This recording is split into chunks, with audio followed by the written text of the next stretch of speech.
नमस्कार दोस्तों, एक बार फिर से स्वागत है आप सभी का मेरे YouTube चैनल पर। मेरी आज की कहानी का शीर्षक है पंडित रामप्रसाद बिस्मिल। जी हाँ, स्वतंत्रता संग्राम में काकोरी षड्यंत्र को आप लोगों ने सुना होगा। इस षड्यंत्र के अपराध में जिन 4 व्यक्तियों को फांसी दी गई थी, उनमें सबसे प्रमुख थे पंडित रामप्रसाद बिस्मिल। इन्होंने काकोरी में रेल से सरकारी खजाना लूटने का प्रयत्न किया था। पंडित रामप्रसाद बिस्मिल के पिताजी का नाम था मुरलीधर, जो अपने बच्चों पर कड़ी निगरानी रखा करते थे। एक बार पंडित रामप्रसाद बिस्मिल कहीं खेलने के लिए चले गए तो उन्हें इतना पीटा गया कि वे कई दिन तक मंजे से नहीं उठ पाए। शायद यहीं से उनके दिल में बगावत के भाव उत्पन्न हुए थे। उन्होंने स्वयं लिखा है, इस प्रकार खूब पीटता था पर उदंडता अवश्य किया करता था।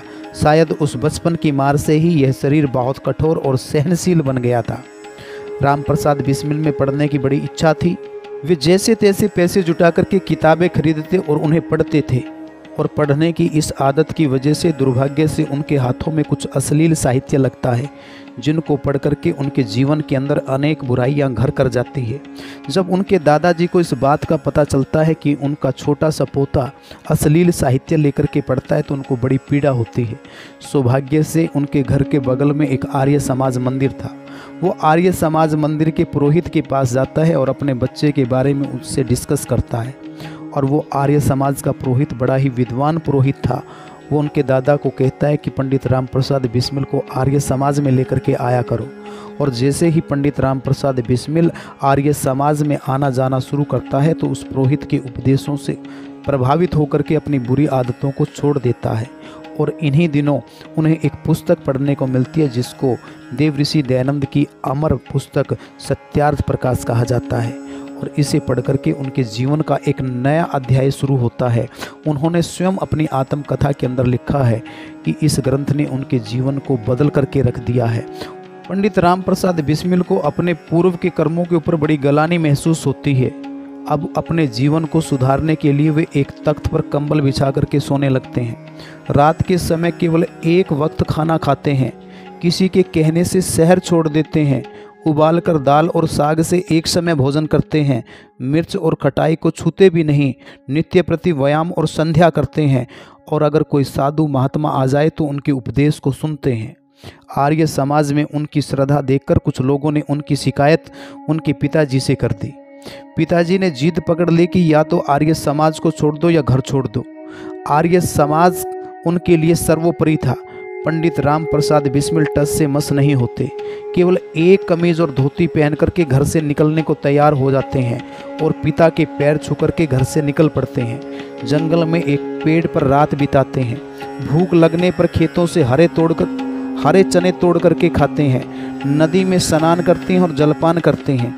दूसरे दिन वे आर्य समाज जाते हैं और स्वामी अखिलानंद का व्याख्यान सुनते हैं। वहाँ एक पेड़ के नीचे खड़े थे। अचानक पिताजी अपने कुछ लोगों के साथ वहां आते हैं और उन्हें पकड़ करके मिशन स्कूल के हेडमास्टर के पास ले जाते हैं। हेडमास्टर समझाते हैं कि रोज़ रोज़ अपने बच्चों को पीटना ठीक नहीं है। उस दिन के बाद उनके पिताजी ने पंडित रामप्रसाद बिस्मिल को कभी नहीं पीटा। पंडित रामप्रसाद बिस्मिल नित्य प्रति आर्य समाज जाते रहते हैं। उन्होंने साधुओं और विद्वानों की भरसक सेवा की। आर्य कुमार सभा की स्थापना की। उनकी ओर से शहर में व्याख्यान किए जाने लगे और उनकी उम्र के जितने भी बच्चे थे वो उनके साथ लगातार जुड़ते रहे। वे व्याख्यान देशभक्ति और कर्तव्यपरायणता के थे।